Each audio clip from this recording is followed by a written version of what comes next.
abrir sus Biblias en Apocalipsis. Apocalipsis, capítulo 1, vamos a dar lectura del versículo 9 hasta el versículo 20. Apocalipsis, capítulo 1, versículo 9 al versículo 20.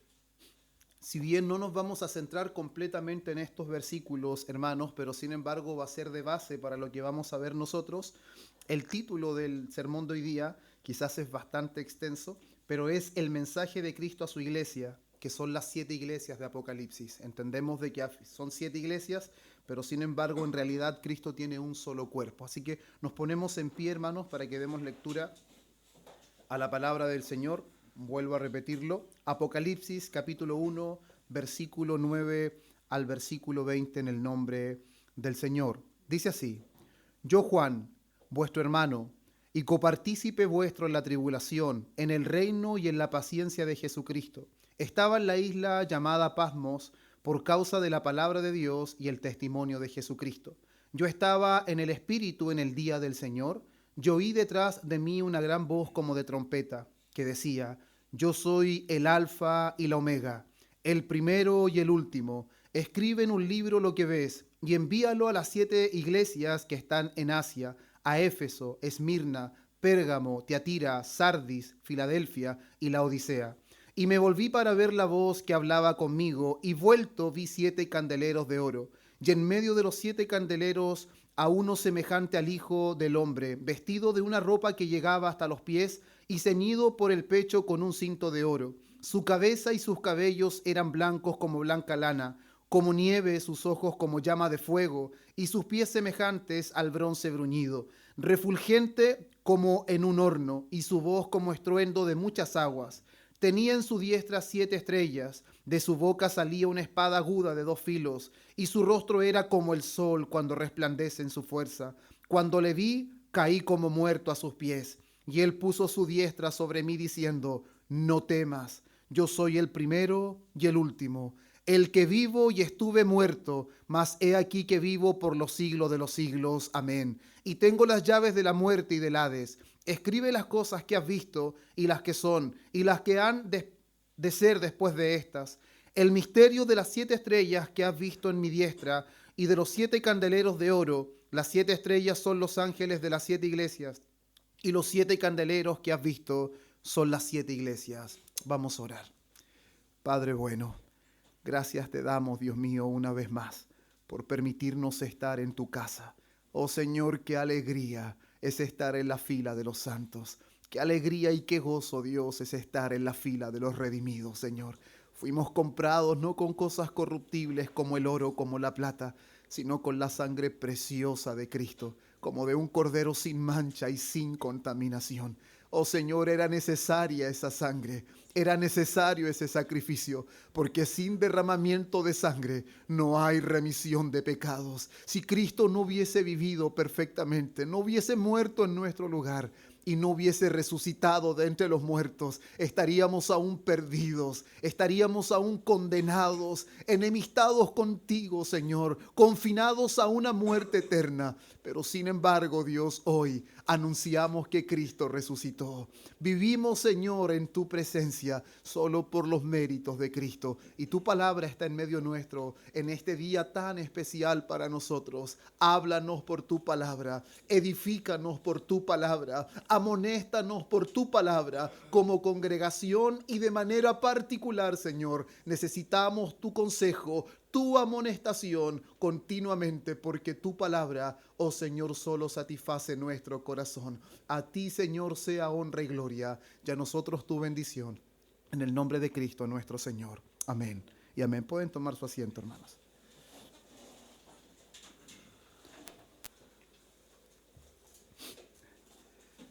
Personalmente, hermanos, creo que cuando se predica acerca de Apocalipsis, sea cualquier texto, hermanos, creo que el predicador de alguna forma tiene la responsabilidad de embarcarse junto a sus hermanos en un viaje espiritual, hermanos, que la verdad que es bastante importante. Cuando nosotros empezamos a leer esta carta de Apocalipsis o esta profecía que el Señor revela al apóstol Juan, él comienza diciendo que por causa del testimonio de Cristo, que por causa de la palabra que él anunciaba, él está en la isla llamada Patmos. Claramente no es una isla paradisiaca, claramente no está de vacaciones el apóstol Juan, sino que él está ahí completamente preso, él está detenido por causa del testimonio de Cristo. Por lo tanto, hermanos, no siempre cuando nosotros asociamos una isla significa que hay descanso o significa que hay vacaciones. Él estaba padeciendo en ese lugar por causa del testimonio de Jesucristo. Y esta carta, hermanos, o esta profecía que el Señor le revela al apóstol Juan, tiene como propósito principal, hermanos, que sea enviada a las 7 iglesias que están en Asia Menor. Y esas cartas son mencionadas, esas iglesias, que son la iglesia de Éfeso, la iglesia de Esmirna, la iglesia de Pérgamo, Tiatira, Sardis, Filadelfia y la Odisea. Y la verdad que nosotros podríamos pensar cuál sería el sentido de escribirle cartas distintas a 7 iglesias, hermanos, de Asia Menor, si en realidad la iglesia de Cristo es una sola. Nosotros ya hemos visto en diferentes oportunidades que si bien el cuerpo de Cristo es uno solo, pero al mismo tiempo también nosotros hemos conocido que Dios trata con iglesias locales. Hay una iglesia universal que es el único cuerpo de Cristo, pero al mismo tiempo también hay iglesias locales. Y una de las cosas que nosotros vamos a ver aquí es cómo en cada una de estas iglesias, sin duda alguna, están representadas, hermanos míos, todas las iglesias a lo largo de la historia. De alguna u otra manera, el contexto que estas iglesias vivían, o los elogios o las advertencias que nuestro Señor Jesús les da a estas iglesias y las aplicaciones que sirvieron para ellos en ese entonces, hermanos, están vigentes para nosotros hoy.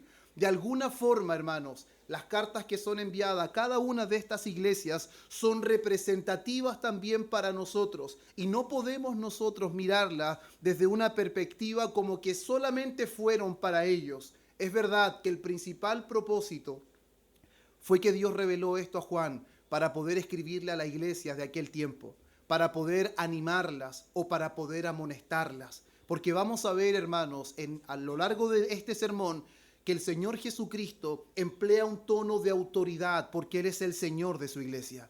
Él no solamente, hermanos, gobierna su iglesia, Él también sustenta su iglesia. Y vamos a ver cómo Él con autoridad reprende a su iglesia y al mismo tiempo con amor, cómo la conduce o la llama al arrepentimiento. Y eso, hermanos, lo vamos a ver a lo largo de todo lo que veamos en el sermón. Pero es impresionante, hermanos, cómo en los versículos que leímos cuando comenzamos el sermón, cómo esto da evidencia claramente de que Cristo es el Señor de la iglesia.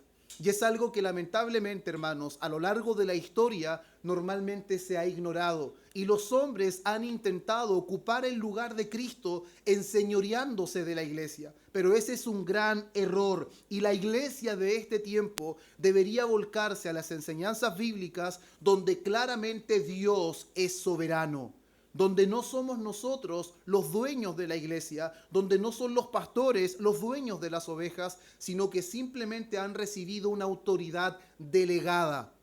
Todo lo que en la iglesia se hace es lo que el Señor dice que se debe hacer. Y una de las cosas, hermanos, que normalmente nosotros hablamos, cuando hablamos acerca de la Biblia, normalmente decimos que la Biblia fue escrita para detallar un plan de redención. Y si bien la Biblia habla del plan de redención, pero sin embargo estoy muy de acuerdo con un predicador que escuché hace algún tiempo, que el principal propósito de la Biblia no es relatar el plan de redención, a pesar de que está inmerso. El principal propósito de la Biblia es responder a la pregunta: ¿quién es el soberano, Dios o el hombre? Y desde el comienzo de Génesis hasta el final de Apocalipsis, esa pregunta es respondida con mucha claridad. En el principio creó Dios el cielo y la tierra, por lo tanto Él es el soberano creador de todas las cosas. Al mismo tiempo vemos cómo Él es soberano en poder llamar una nación por el cual Él va a propagar su nombre y su gloria en todos los términos de la tierra. Vemos cómo con soberanía liberta al pueblo de la esclavitud y lo hace pasar en seco por un mar con soberanía. Al mismo tiempo vemos, hermanos, cómo a través del ministerio de Cristo o a través del ministerio de los apóstoles, Él muestra que Él tiene poder por sobre todas las cosas, por sobre la vida física, por sobre la vida espiritual, aún sobre la muerte Él tiene poder. Y vemos ahora, hermanos, en la carta de Apocalipsis diciendo que Él es el que se pasea entre los candeleros de oro. Vemos diciendo que Él es el que tiene como ojos como llamas de fuego. Vemos que de su boca sale como una espada, hermano, de dos filos. Por lo tanto, desde el comienzo hasta el final, la Biblia, hermanos, responde la pregunta de que el soberano es Dios y el soberano no son los hombres. Él es el Señor de la iglesia. Por lo tanto, hermanos míos, nosotros vamos a ser testigos en esta carta cómo las palabras de Cristo traen consuelo y traen aliento a las iglesias que son fieles, y al mismo tiempo cómo trae advertencias serias a aquellas que han permitido letargo, aquellas que han caído en la tibieza e incluso aquellas que han permitido, hermanos míos, inmoralidad dentro de la iglesia. Y creía que era muy oportuno que nosotros, después de un año de haber cumplido, hermanos, podamos conocer en realidad cómo el Señor inspira a Juan para que escriba esta profecía, estas cartas a las diferentes iglesias, dando a conocer que Él conoce la realidad de todos. Él conoce el corazón de todos. Una de las cosas que es particular en cada carta, hermanos, a las iglesias es que Él dice: yo conozco tus obras. Entonces, hermanos, sería una insensatez pensar que nosotros podemos conducirnos como congregación de una manera, o que podemos conducirnos individualmente de una manera y que Dios no lo sabe, o que Él desconoce lo que estamos haciendo y que con tal de que nosotros podamos simplemente engañar a nuestros hermanos, al mismo tiempo podemos engañar al Señor. Si hay algo que en las cartas apostólicas son normalmente frecuentes, es que no seamos necios. Dios no puede ser burlado. Dios no puede ser engañado. La mayor necedad, hermanos, es que nosotros de forma individual o de forma congregacional intentemos aparentar algo para el mundo, pero sin embargo Dios conoce perfectamente cómo nosotros somos. Dios conoce perfectamente por qué late nuestro corazón, por qué hacemos lo que hacemos, por qué decimos lo que decimos. Y es precisamente eso lo que llevó a nuestro Señor a revelarle esto a Juan para que él pudiera dar a entender que Él conoce absolutamente todo de su iglesia. Como Señor de la iglesia, Él conoce a su iglesia. Como Señor de la iglesia, Él puede elogiar a su iglesia. Y como Señor de la iglesia, Él puede recriminar a su iglesia.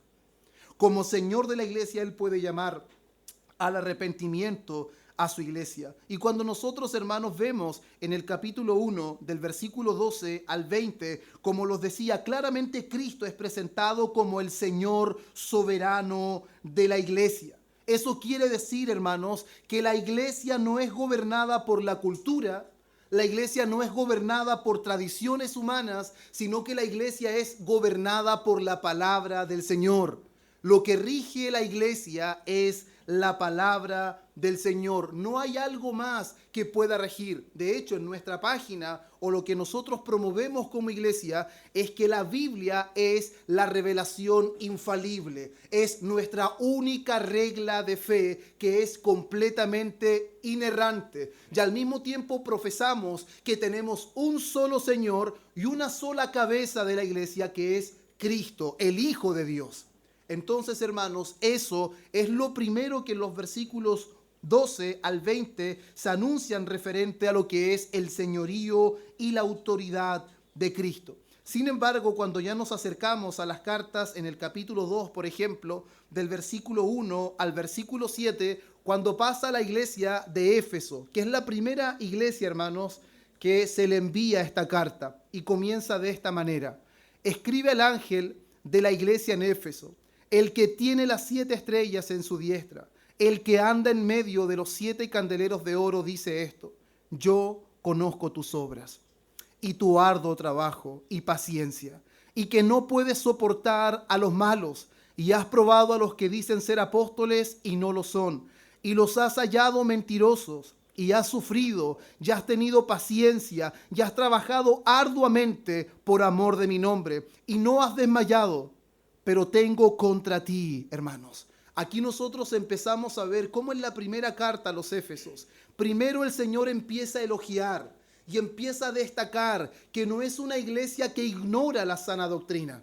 No es una iglesia que ignora la palabra del Señor. Y nosotros podríamos pensar, ¿qué recriminación el Señor podría hacer a una iglesia con sana doctrina?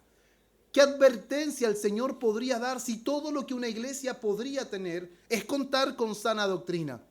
Pero sin embargo, hermanos míos, a pesar de que la sana doctrina es esencial, la sana doctrina es vital, pero sin embargo nosotros vemos claramente de que aún con sana doctrina una iglesia puede ser recriminada. Aún con sana doctrina una iglesia puede recibir advertencias serias del Señor. Pero tengo contra ti, iglesia de sana doctrina. Algo tengo contra ti, iglesia que predicas la verdad, que has probado a los falsos apóstoles y los has encontrado mentirosos. Algo tengo contra ti, iglesia, que eres rigurosa en cuanto a la palabra y que apruebas solamente lo correcto. Algo tengo contra ti, has dejado tu primer amor. Recuerda, por tanto, de dónde has caído. Arrepiéntete y haz las primeras obras, pues si no, vendré pronto a ti y quitaré tu candelero de su lugar si no te hubieres arrepentido. Eso quiere decir claramente que el Señor está hablando, hermanos, de que a pesar de contar con la sana doctrina, de ser muy rigurosos, hermanos, en la enseñanza, en la conducta de la iglesia, es posible que una iglesia con sana doctrina se enfríe en el amor. Es posible que una iglesia en sana doctrina finalmente sea tan riguroso en la enseñanza, pero finalmente descuide su devoción con Cristo. Es posible eso, hermanos. Parece inconsecuente, parece contradictorio, pero puede haber una iglesia tan guiada por la sana doctrina, tan celosa por la palabra, pero sin embargo descuidar su relación con Dios, descuidar su fervor por Cristo. Eso es posible. Y eso es lo que el Señor está recriminando a esta iglesia. Y no es algo sencillo, no es algo menor, porque le dice que si no se arrepiente, Él vendrá y quitará el candelero. Eso quiere decir que su testimonio ya no impactará. Todo lo que hacen no tendrá ningún impacto en las demás personas, porque el que hace que nuestra luz brille es Dios, hermanos. Nosotros no brillamos con luz propia, no tenemos colores propios. Todo lo que nosotros hacemos impacta porque el Señor permite que impacte. Todo lo que nosotros hacemos y resulta en bendición o que hombres vengan al arrepentimiento es porque el Espíritu Santo nos usa. Si el Espíritu Santo no nos usara, si Dios no nos moviera, hermano mío, no veríamos ningún resultado.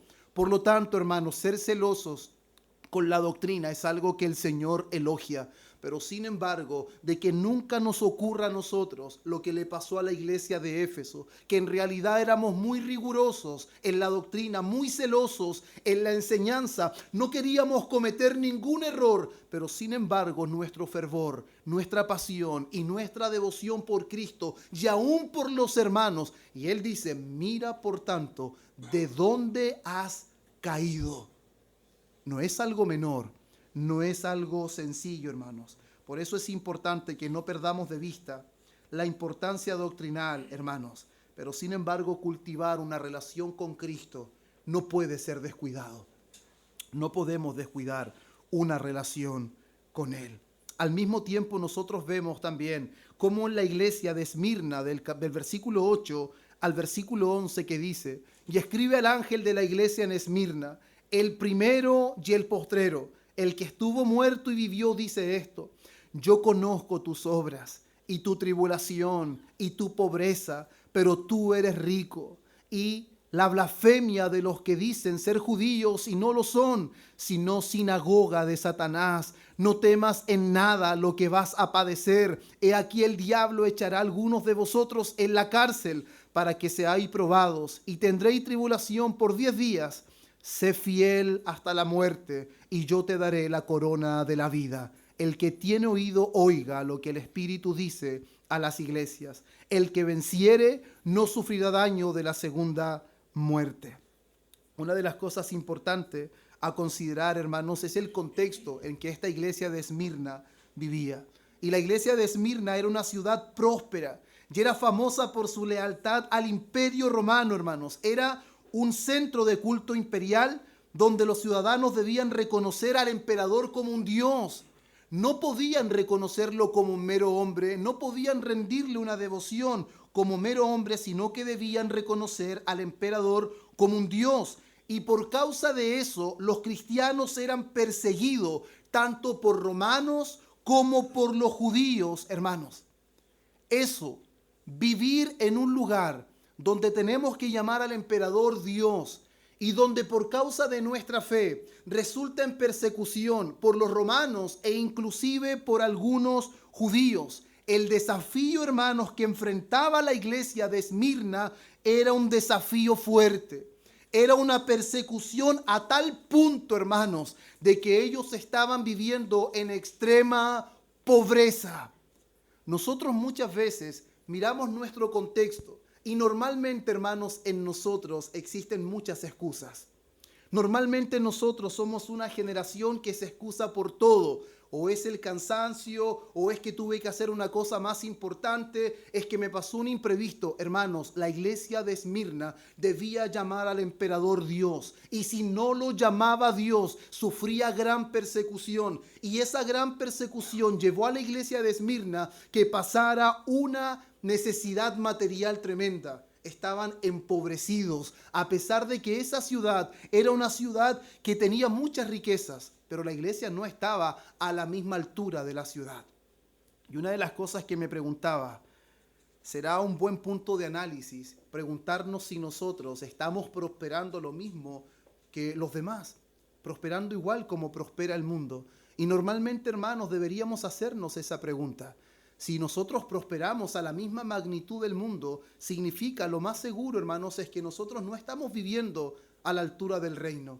Porque si nosotros viviéramos a la altura del reino, y si yo, por ejemplo, gano 2 millones de pesos, y mi vecino gana 2 millones de pesos, y prosperamos al mismo nivel, significa que no hay diferencia en que uno sea ciudadano del reino y el otro no.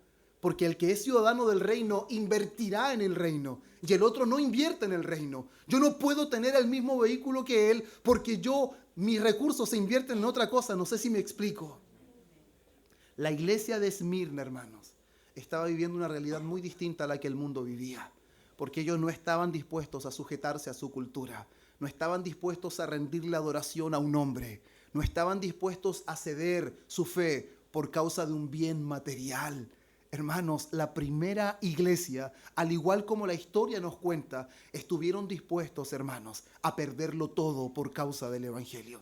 Estuvieron dispuestos a tener pobreza, a perder sus casas, inclusive a dar su vida. ¿Qué es lo que le dice el Señor a esta iglesia? Sé fiel hasta la muerte. Eso quiere decir que ellos eran fiel. Él está elogiando la fidelidad de Esmirna. A pesar de su pobreza, ¿qué le dice el Señor? Ustedes son ricos. Hermanos, muchas veces nosotros miramos con nuestros propios ojos y vemos las cosas que son prósperas o que tenemos riqueza cuando en realidad tenemos pobreza. Muy contrario a lo que le sucede a la iglesia de la Odisea. La iglesia de la Odisea piensan que son ricos, pero son pobres. Esta iglesia está empobrecida, pero Dios le dice, ustedes son ricos. Sean fiel hasta la muerte.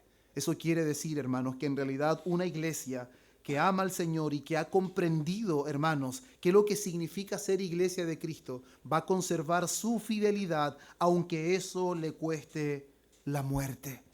Por eso es tan importante considerar cuál es el contexto, cuál es la situación que vivía cada iglesia, porque de acuerdo al contexto de cada iglesia es que el Señor envió estas cartas. De acuerdo a la situación que ellos estaban viviendo, es que el Señor los alienta, o el Señor los elogia, o el Señor los llama al arrepentimiento. Solamente 2 iglesias, hermanos míos, en todas estas cartas no son recriminadas. No son recriminadas. Eso quiere decir, hermanos, que la iglesia tiene una clara tendencia a aceptar lo que Dios no acepta. La iglesia tiene una clara tendencia a ir en pos de lo que Dios repudia. Y es por eso que el Señor necesitaba enviar estas cartas a estas iglesias para que ellos se dieran cuenta de su realidad. Una de las cosas que normalmente nos pasa, hermanos, es que no nos damos cuenta en cómo estamos. Normalmente podemos ver cómo están los demás, pero nos cuesta vernos cómo estamos nosotros. Y qué mejor que el mismo Señor de la iglesia dé un testimonio vívido de cómo está su iglesia. Si hay alguien que puede juzgar su iglesia, es el Señor. Si hay alguien que puede criticar a la iglesia, es el Señor. Si hay alguien que puede amonestar a la iglesia, es el Señor. Y eso es lo que Dios estaba haciendo.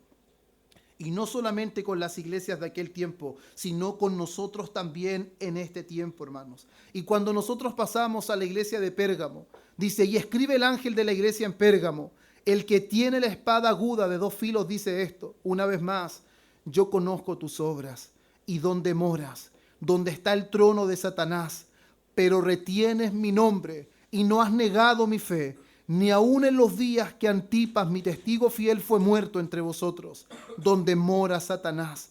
Pero tengo unas pocas cosas contra ti, que tienes ahí a los que retienen la doctrina de Balaam, que enseñaba a Balac a poner tropiezo ante los hijos de Israel, a comer de cosas sacrificadas a los ídolos y a cometer fornicación. Y también tienes a los que retienen la doctrina de los nicolaitas, la que yo aborrezco. Por tanto, arrepiéntete, pues si no, vendré pronto a ti y pelearé contra ellos con la espada de mi boca. Esta iglesia, hermanos, vivía en un contexto de mucha idolatría. Pérgamo era una ciudad con una notable concentración de templos dedicados, hermanos, a dioses paganos, como Zeus, Atenas. Inclusive, hermanos, se le rendía, hermanos, adoración tan fuerte que hay algunos teólogos que dicen que es el lugar donde Satanás mora por el templo o el altar de Zeus.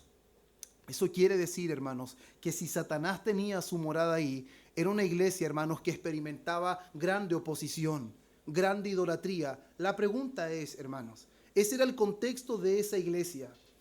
Sin embargo, ¿Dios simpatiza con eso?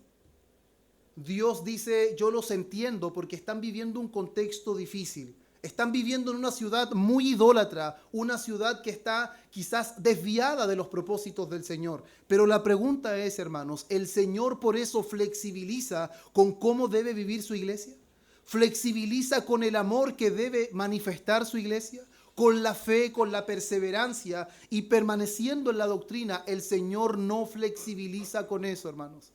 Independiente del contexto, independiente de la persecución, independiente de la problemática que las iglesias puedan estar viviendo, el Señor no flexibilizó y con autoridad reprendió a su iglesia y con amor los llamaba al arrepentimiento. Hermanos, y eso no es diferente hoy. Eso no es distinto hoy. Si bien la iglesia es un cuerpo, pero está compuesta por miembros, y cada miembro en particular, y como iglesia en general, haríamos bien en poner oído lo que el Señor amonestó a cada iglesia, porque el Señor conocía a profundidad cómo estas iglesias se estaban conduciendo. Aunque quizás por afuera podían verse de una manera, hermanos, el Señor conocía lo neurálgico de cada iglesia.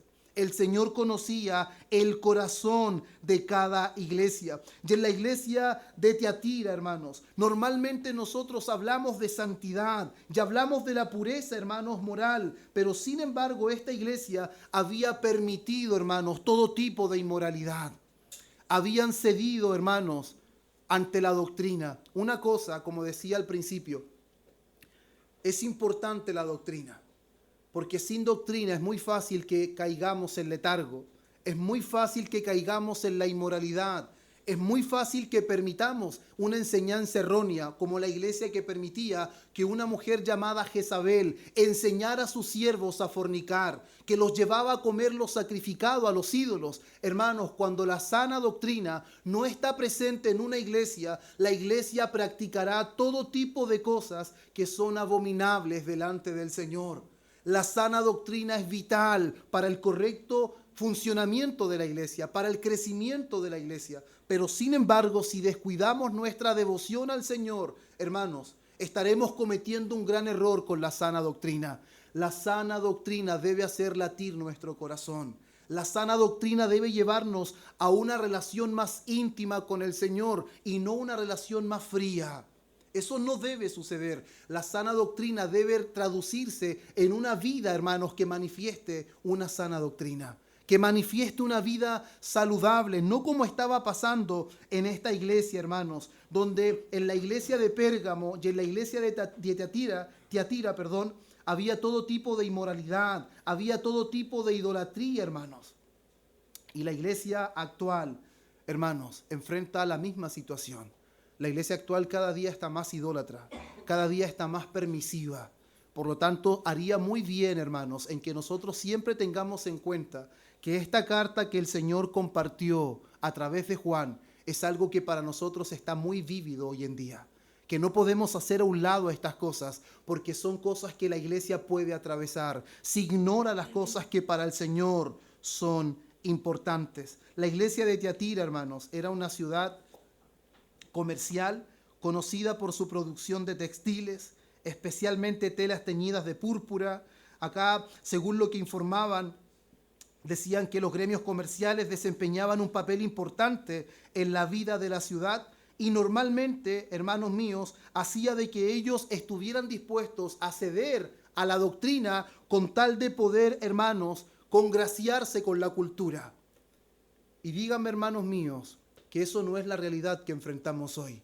Una de las cosas que hoy día nosotros estamos viviendo es que la iglesia está cediendo cada vez más para poder congraciarse con el mundo que vivimos. La iglesia hoy día se puede congraciar con la política, la iglesia se puede congraciar con la cultura, la iglesia se puede congraciar inclusive con diferentes religiones en donde podemos llamar hermanos claramente a personas que se oponen a la enseñanza bíblica. Pero sin embargo, hermanos, las cartas que el Señor escribió principalmente era para mostrar que Él sigue siendo el soberano de la iglesia, que Él sigue gobernando por sobre su iglesia y que por lo tanto Él tiene todo el derecho como soberano sobre la iglesia a poder pedir cuentas a la iglesia, a poder amonestar a su iglesia, el poder decir: conozco tus obras, conozco tu arduo trabajo, conozco que predicas la sana doctrina, conozco que has permanecido fiel en diferentes áreas, pero sin embargo algo tengo contra ti.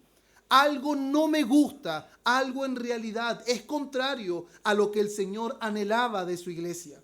Y es algo repetitivo a lo largo de las 7 cartas que el Señor envía a la iglesia. Y cuando nosotros nos encontramos inclusive con la última carta, que es la carta a la Odisea, hermanos, muchos llegan a decir que la carta a la Odisea representa a la iglesia de este tiempo. La verdad es que no estoy de acuerdo con eso. Creo que de alguna manera todas las iglesias representan a la iglesia de este tiempo. De una u otra manera, las iglesias pueden caer en diferentes momentos o diferentes situaciones o de diferentes formas de desobediencia.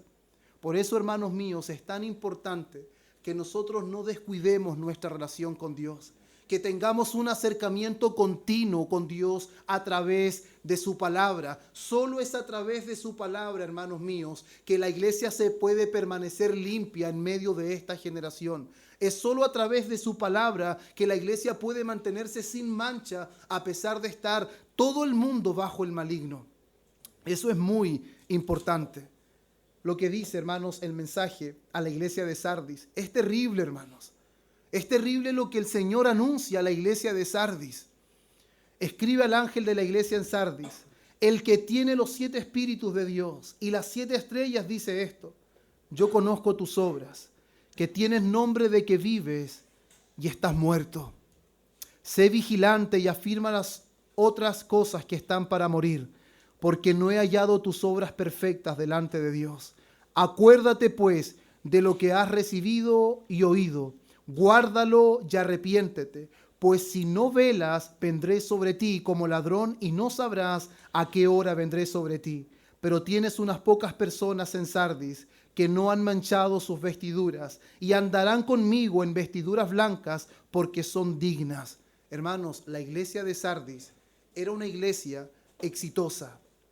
Lo más seguro es que era una iglesia de las iglesias modernas, que normalmente se pueden apreciar que tienen muchos miembros, que su estructura ha prosperado, pero sin embargo el Señor le dice estas palabras: tienes nombre de que vives, pero en realidad estás muerto. Hermanos, eso es terrible. Es terrible que una iglesia esté compuesta por diferentes actividades, que ante el mundo se manifieste activa. ¿Usted ha escuchado esas palabras? No, nosotros estamos activando. La iglesia está trabajando, claro que sí, tenemos esto y tenemos esto otro, hermano.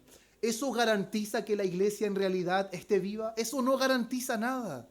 No garantiza absolutamente nada. Y por el contrario, la iglesia de Esmirna, hermanos, estaba sufriendo gran persecución. A lo mejor era una iglesia pequeña en número, una iglesia pobre, no tenía quizás el equipamiento que nosotros tenemos, que tampoco es tanto. Quizás no tenían un lugar donde congregarse, pero sin embargo caminaban con fidelidad. Caminaban amando la palabra del Señor. Estaban dispuestos a enfrentar gran persecución. Estaban dispuestos a perder sus bienes, hermanos. Y normalmente, hermanos, nosotros debemos meditar. Debemos sacar el buen ejemplo de la iglesia de Esmirna. Debemos sacar el buen ejemplo de la iglesia de Filadelfia, hermanos, que Dios destaca su fidelidad. Era una iglesia fiel que permanecía a pesar de todo lo que enfrentaba. Pero sin embargo, lamentablemente, la iglesia de este tiempo no se está conformando a la realidad de Esmirna, ni a la realidad de Filadelfia. Normalmente está enfocándose en las cosas negativas que el Señor recrimina de las iglesias. ¿Qué importa, hermano, cuántas actividades hayan? ¿Qué importa cuán grande sea el lugar donde nos podamos congregar? Que nunca nuestro corazón se vuelque a esas cosas. Lo he dicho 1 y 10 veces y lo volveré a decir. Y espero, hermanos míos, que los hombres de Dios que Dios levante aquí continúen con lo mismo, porque de otra manera, hermano, estaremos destinados al fracaso si solamente somos hombres que interactuamos intelectualmente con la palabra y la palabra no pasa por nuestro corazón. No habrá verdadera fidelidad, no habrá verdadera santidad, no habrá verdadera devoción, solamente habrá buena oratoria, pero no habrá vida en la iglesia. La verdadera vida en la iglesia, hermanos, no es lo material. La verdadera vida en la iglesia no es cuánto éxito tengamos. La iglesia de Esmirna no tenía nada, hermanos. No tenía nada, pero nada ante los ojos del mundo. Nada ante los ojos del emperador. Nada ante los ojos de los judíos. Hermanos, solamente se persigue al débil. Al fuerte no se persigue. A los fuertes, ¿quién persigue al más fuerte? El emperador seguía a la iglesia de Esmirna porque lo veían insignificantes. Los judíos se atrevían a perseguirlos porque lo veían como nada. Pero sin embargo, aunque ellos lo veían pobres, insignificantes, el Señor les dice, ustedes son ricos. La riqueza, hermanos, no es lo que nuestros ojos ven, es lo que el Señor dice que es riqueza. Lo que el Señor dice que es riqueza, eso es riqueza. Y lo que nosotros vemos como riqueza perece, hermanos. Y en algún momento se termina. Él dice, seréis probados y atribulados por 10 días, pero sé fiel hasta la muerte, porque yo te daré la corona de la vida. Este mundo ofrece muchas riquezas, muchas posiciones, hermanos. Posiciones extremadamente altas. Inclusive muchas personas se han corrompido por alcanzar buenas posiciones. Normalmente la palabra dice que raíz de todos los males es el amor al dinero. Y normalmente escuchaba un día al pastor John MacArthur decir que buenos ministros se han corrompido por el dinero. Que Dios nos libre a todos nosotros de eso.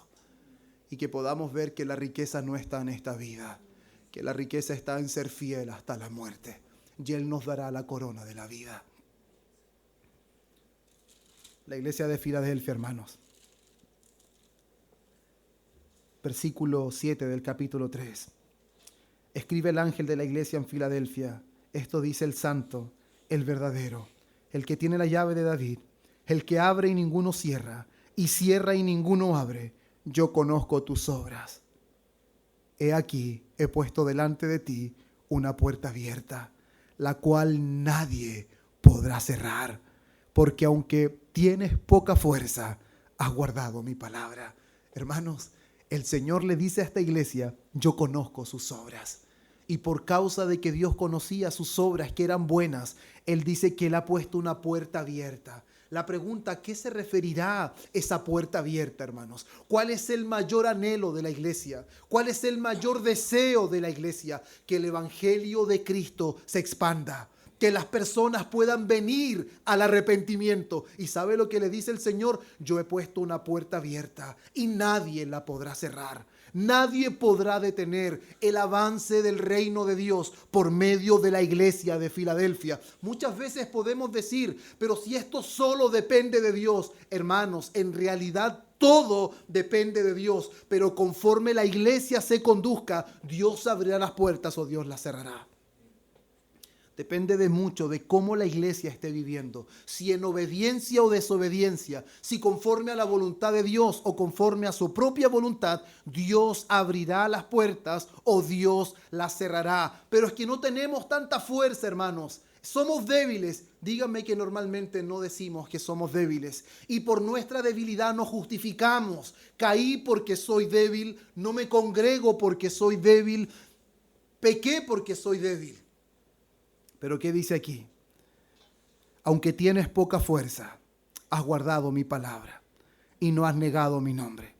He aquí yo entrego de la sinagoga de Satanás a los que se dicen ser judíos y no lo son, sino que mienten. He aquí yo haré que vengan y se postren a tus pies, hermanos.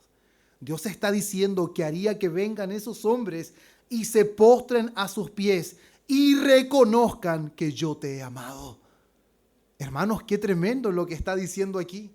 Porque está diciendo, hermanos, de que no simplemente Dios hará que ellos tengan una jactancia delante de las demás personas, sino que está haciendo que vengan y reconozcan que le han hecho daño a personas a quien Dios ama. Hermanos, ¿no les ha pasado alguna vez que alguna persona los ha vituperiado y por causa de ver su buen testimonio le han pedido perdón y se han avergonzado al darse cuenta que ustedes son hijos de Dios? Hermanos, eso pasa en la vida del creyente. Cuando nosotros nos conducimos rectamente y honramos la palabra del Señor, a pesar de la persecución, a pesar de nuestra debilidad, a pesar de lo difícil que se pone este camino, Dios se encargará, hermanos, de que las personas conozcan de que somos hombres y mujeres amados por Dios. Y reconocerán que han ofendido, hermanos, a Dios mismo cuando nos ofenden a nosotros. Por cuanto has guardado la palabra de mi paciencia, yo también te guardaré de la hora de la prueba, que ha de venir sobre el mundo entero, para probar a los que moran sobre la tierra. He aquí yo vengo pronto, retén lo que tienes, para que ninguno tome tu corona. Hermanos, qué bendito es que Dios diga, persevera. Creemos en la perseverancia de los santos, pero también creemos de que Dios nos hace perseverar, llamándonos a perseverar. La única forma que perseveremos es cuando entendemos que hemos sido llamados a perseverar, hermanos. Y la última iglesia, como les decía hace un rato, la Odisea. Y escribe al ángel de la iglesia en la Odisea: he aquí el amén, el testigo fiel y verdadero, el principio de la creación de Dios, dice esto: yo conozco tus obras, que ni eres frío ni caliente. Ojalá fuese frío o caliente, pero por cuanto eres tibio y no frío ni caliente, te vomitaré de mi boca. Porque tú dices, yo soy rico y me he enriquecido, y de ninguna cosa tengo necesidad, y no sabes que tú eres desventurado, miserable, pobre, ciego y desnudo. Por tanto yo te aconsejo que de mí compres oro refinado en fuego, para que seas rico y vestiduras blancas para vestirte, y que no se descubra la vergüenza de tu desnudez, y unge tus ojos con colirio para que veas. Yo reprendo y castigo a todos los que amo. Sé pues celoso y arrepiéntete. Hermanos, la advertencia que el Señor hace a esta iglesia es una de las más fuertes. La iglesia de la Odisea es recriminada, es criticada, nada más y nada menos que por su tibieza. ¿Y en qué consistía su tibieza? Ellos creían que eran ricos. Ellos se creían autosuficientes. Ellos creían que por ser fabricantes de telas, por ser fabricantes de ungüento, de colirio, en realidad tenían su vista en perfectas condiciones. Y que por ser fabricantes de telas, hermanos, ellos podrían cubrirse de buena manera. Hermanos, nosotros muchas veces hemos caído en ese error. Pensamos que en realidad por tener una buena vestimenta está todo bien. Cuando nosotros pensamos, hermanos, que en realidad la vida de nosotros consiste en los bienes que tenemos o en lo bien vestido que podemos estar, hermanos, cuando ponemos la confianza ahí, caemos en el mismo error que cayó Adán y Eva, pensando que la solución estaba en simplemente cubrirse con hojas de higueras. Hermanos, las hojas de higuera no servían para poder cubrir su vergüenza, para poder cubrir su desnudez. Hermanos, nuestra ropa tampoco puede hacerlo. Nosotros no podemos cubrir nuestra vergüenza, no podemos cubrir nuestra desnudez, no podemos creernos autosuficientes. Normalmente algunas personas, cuando uno le habla del Señor, dicen, no, yo tengo mi vida completamente solucionada. Yo tengo mi vida bajo control. Yo sé muy bien lo que tengo que hacer. Hermanos, eso es ser autosuficiente.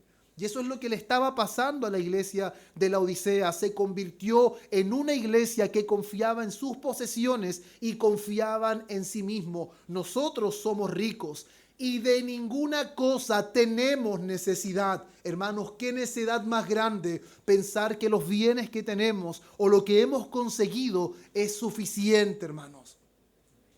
Nunca podrán satisfacer las necesidades del corazón. Nunca podrán satisfacer las necesidades del alma. Por eso el Señor le da un consejo a esta iglesia.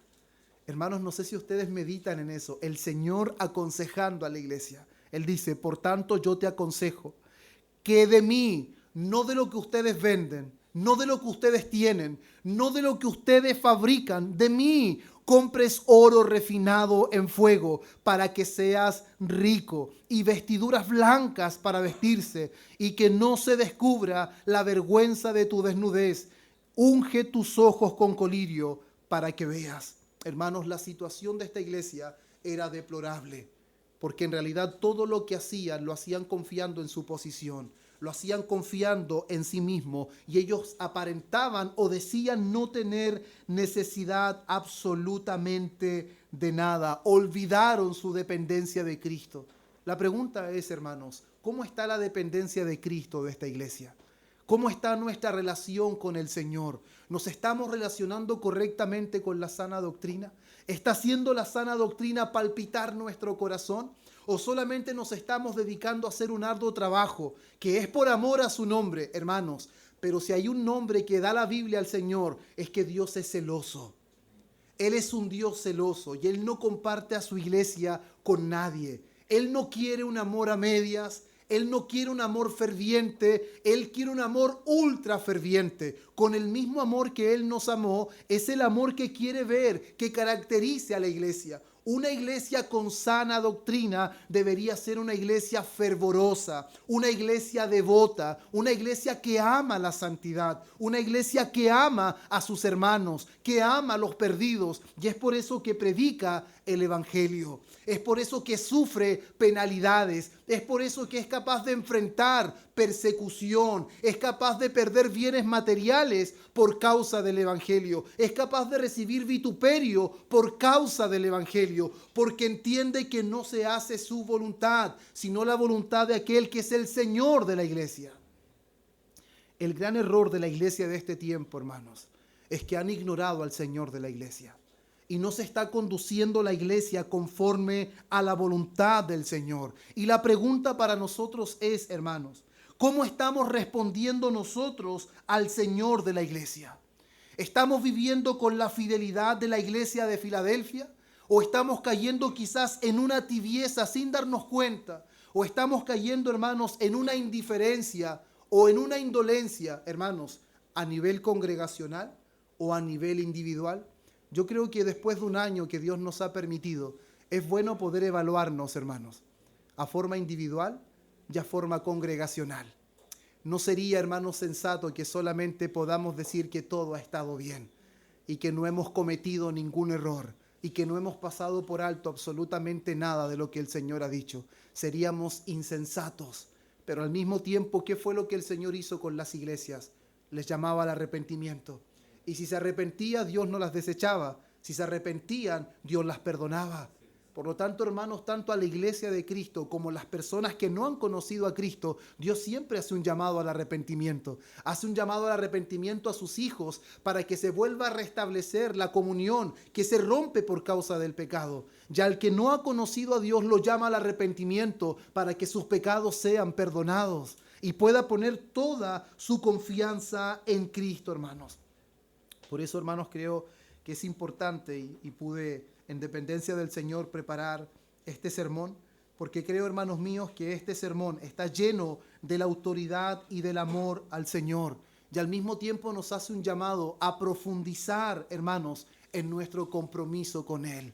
7 iglesias, 7 contextos diferentes, amor por el Señor, arduo trabajo, pero al mismo tiempo permisivas en algunas áreas de la vida. ¿Estaremos siendo permisivos nosotros en algunas áreas?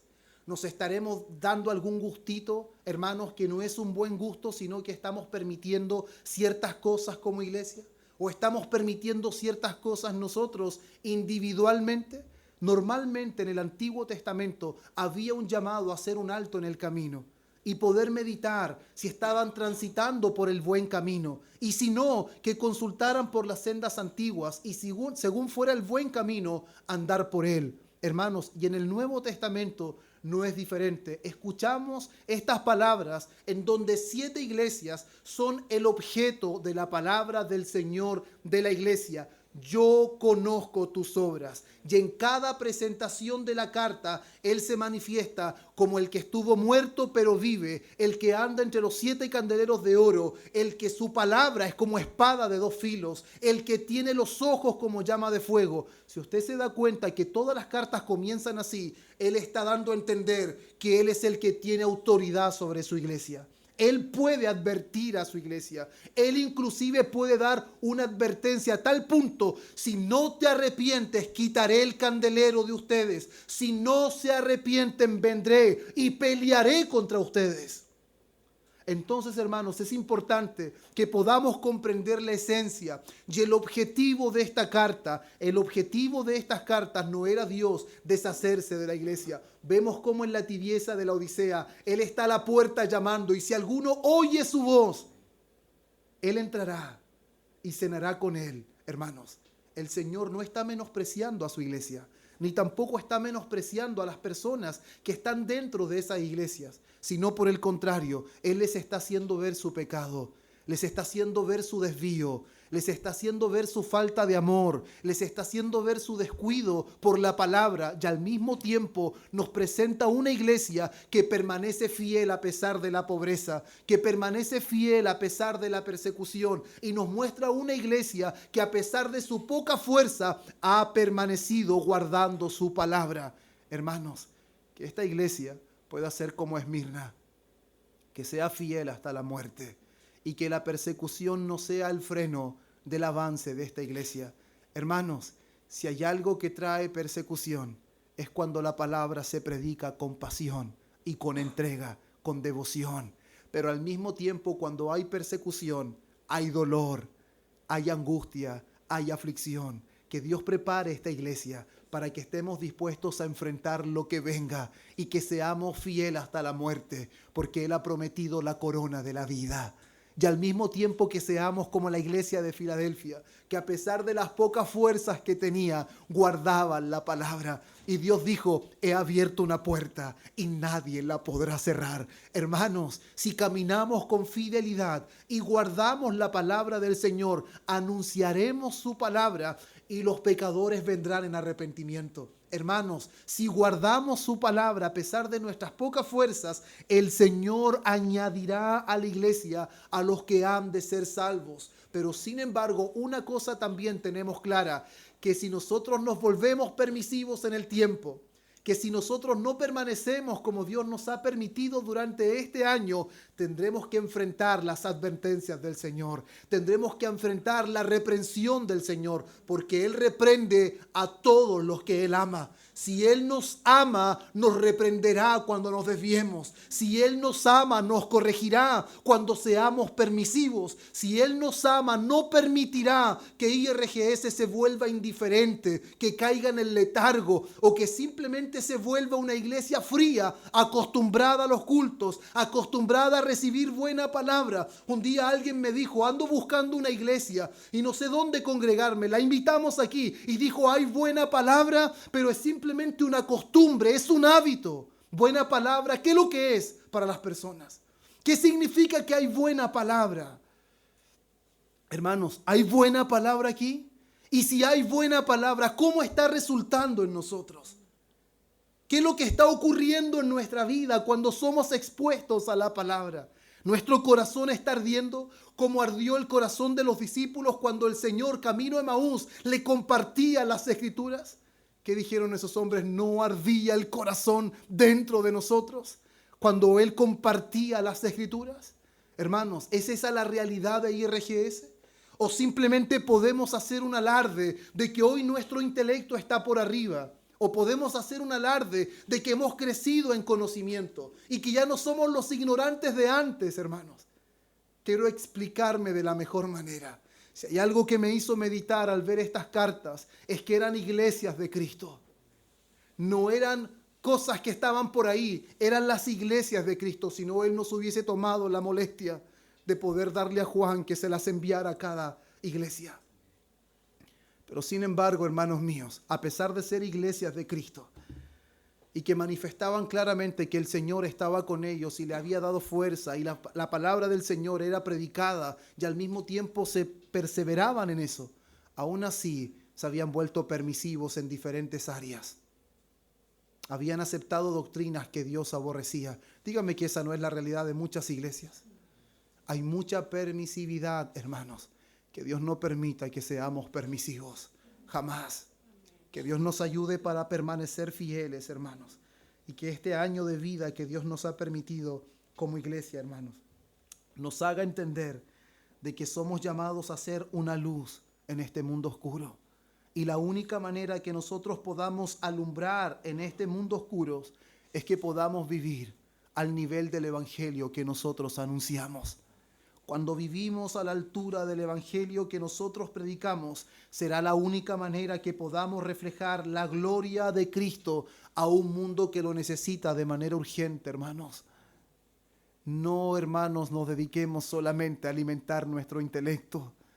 No, que este año sea un año que viene de mucho crecimiento espiritual.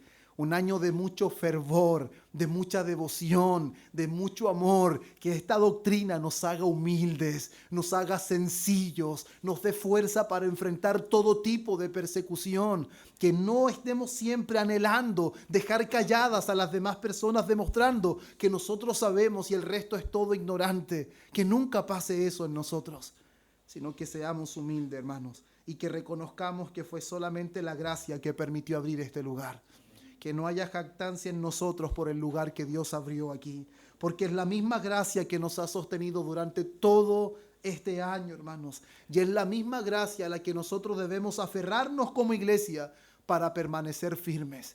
Si nosotros empezamos a confiar en nosotros mismos y empezamos a confiar en los dones que Dios nos dio, pero nos olvidamos que son dones de gracia, nos olvidamos, hermanos, que es su palabra, no la nuestra, la que convierte el alma, cometeremos un grave error.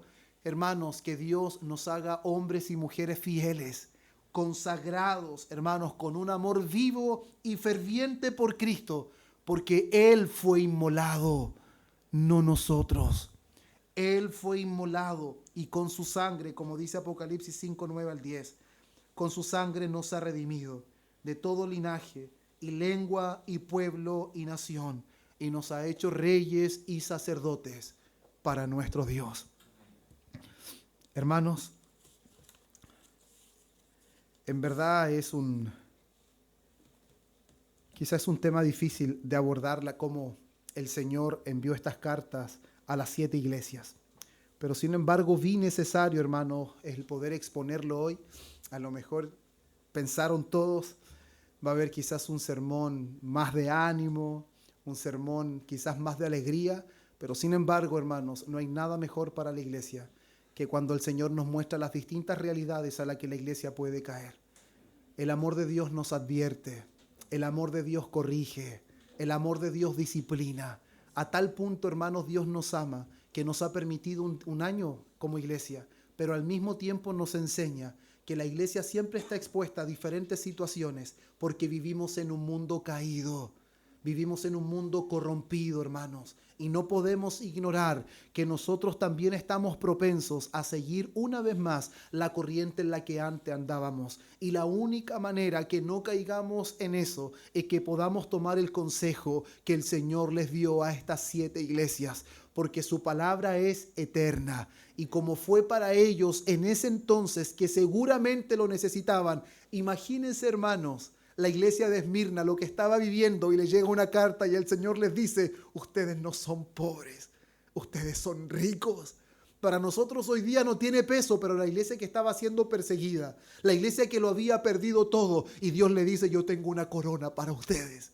Hermanos, en ese momento repercutió de una forma muy diferente que para nosotros hoy. Pero sin embargo, el Dios que habló ayer es el mismo que habla hoy. Y la palabra que fue útil para las 7 iglesias en ese tiempo también es útil para nosotros hoy. No menospreciemos los elogios del Señor. Tomémoslo con gracia y no menospreciemos sus advertencias, porque son las advertencias de un Señor amoroso que ama a su iglesia, que dio su vida por su iglesia y que anhela que su iglesia sea columna y baluarte de la verdad. Que podamos dar un testimonio vivo y verdadero de que el Señor Jesucristo vive y reina por los siglos y establece su reinado a través de nosotros en esta vida.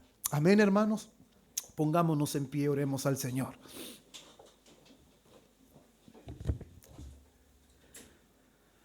Padre bueno, te damos gracias una vez más, Señor.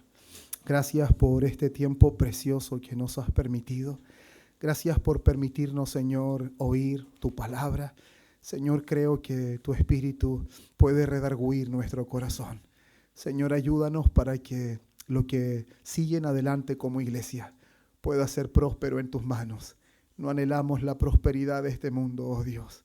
Oh Señor, no anhelamos un posicionamiento en este mundo. Anhelamos vivir para tu gloria. Anhelamos vivir conforme a tu voluntad.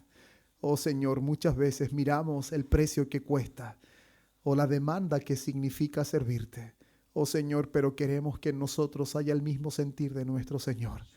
Cuando Él dijo, si es posible, pasa de mí esta copa, pero no se haga mi voluntad.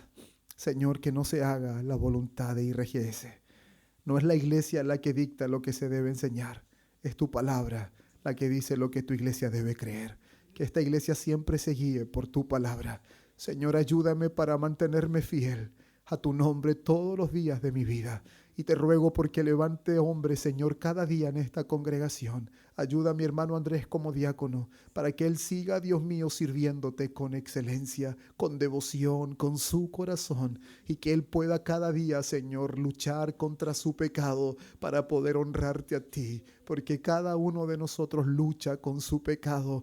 Todos nosotros aún lidiamos con la corrupción que es una realidad en nosotros. Pero Señor, no solamente la corrupción es una realidad, sino que también es una realidad que nos has dado nueva vida en Cristo. También es una realidad que el Espíritu Santo mora en nosotros. También es una realidad que tú, Señor, nos diste un nuevo corazón. Ayúdanos a vivir conforme a esa nueva vida. Ayúdanos, Señor, a despojarnos del viejo hombre y poder vivir conforme al nuevo hombre, a vestirnos como escogidos de Dios, santos y amados, de entrañable misericordia. Gracias por tu palabra en medio nuestro, Señor. Cada vida y esta congregación completa está en tus manos, porque es tu iglesia y tú eres el Señor. Amén y amén.